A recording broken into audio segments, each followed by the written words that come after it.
তারাও যেন তার পিছনে পিছনে পড়ে যেতে পারে। যেমন আলহামদুলিল্লাহি রাব্বিল আলামিন ইমাম সাহেব বলবেন, একটু থামবেন, এই থামার পর যেটাকে সাদকা বলা হয়, এর ফাঁকে দিয়ে মুসল্লিরাও ঠিক অনুরূপ পড়বেন আলহামদুলিল্লাহি রাব্বিল আলামিন। আবার ইমাম পাঠ করবেন আর রহমানির রহিম, তাহলে এটা ইমাম এবং মুসল্লি উভয় পাঠ করবেন। আবার একাকী হলেও একজন মুসল্লি সে সূরা ফাতিহা যখন পাঠ করবে তখন সে থেমে থেমে সূরা ফাতিহাকে পাঠ করবে। রাসূলুল্লাহ সাল্লাল্লাহু আলাইহি সাল্লাম বলেছেন যে বান্দা যখন বলে আলহামদুলিল্লাহি রাব্বিল আলামিন, তখন আল্লাহ সুবহানাহু ওয়া তাআলা বলছেন হামিদানি আব্দি, বান্দা আমার প্রশংসা করলো। সুবহানাল্লাহ। তাহলে বান্দা এবং আল্লাহর সাথে এখানে কথোপকথন হচ্ছে।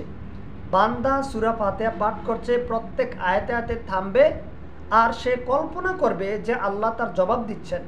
সে জবাবগুলি কি আল্লাহর নবী সাল্লাল্লাহু আলাইহি ওয়াসাল্লাম শিখিয়ে দিচ্ছেন বা আল্লাহ নবী সাল্লাল্লাহু আলাইহি ওয়াসাল্লাম বলে দিচ্ছেন যে বান্দা যখন বলবে আলহামদুলিল্লাহি রাব্বিল আলামিন, অর্থাৎ সমস্ত প্রশংসা আল্লাহর জন্য যিনি জগৎ সমূহের রব, তখন আল্লাহ তাআলা জবাবে বলেন হামিদানি আব্দি, বান্দা আমার প্রশংসা করল। সুবহানাল্লাহ। যখন বান্দা বলেন আর রহমানির রহিম, অর্থাৎ পরম করুণাময় অতি দয়ালু আল্লাহর নামে, তখন আল্লাহ সুবহানাহু ওয়া তাআলা জবাব দেন যে আসনা আলাইয়া আব্দি, বান্দা আমার গুণকীর্তন করলো, গুণ বর্ণনা করলো। যখন বান্দা আবার পড়েন মালিকি ইয়াউমিদ্দিন, অর্থাৎ তিনি হচ্ছেন বিচার দিবসের মালিক, বিচার দিনের মালিক, প্রতিফল দিবসের মালিক, তখন আল্লাহ সুবহানাহু ওয়া তাআলা বলছেন মাজ্জাদানি আব্দি, বান্দা আমার বরত্ব ঘোষণা করলো, বরত্ব প্রশংসা করলো।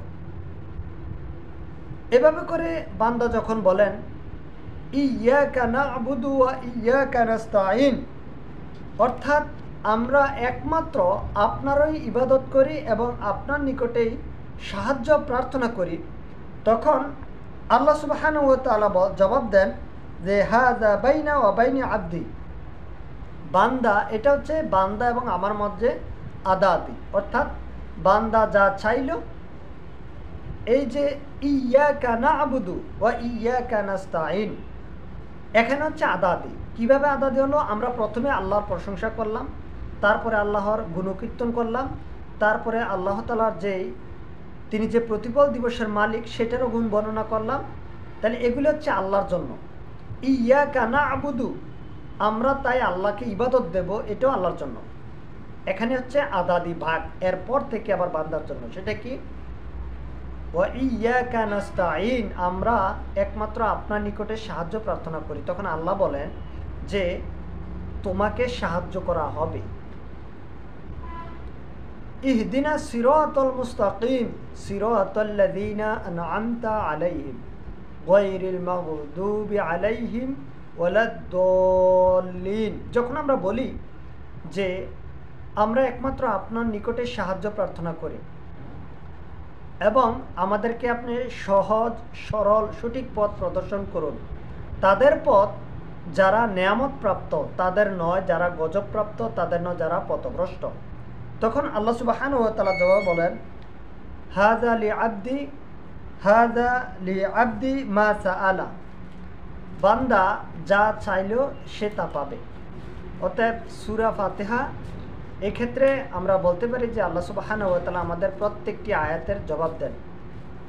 এরপরে আমরা সর্বশেষ যখন বলি আমিন, হে আল্লাহ আপনি কবুল করুন, আল্লাহ সুবহানাহু ওয়া তাআলা আমাদের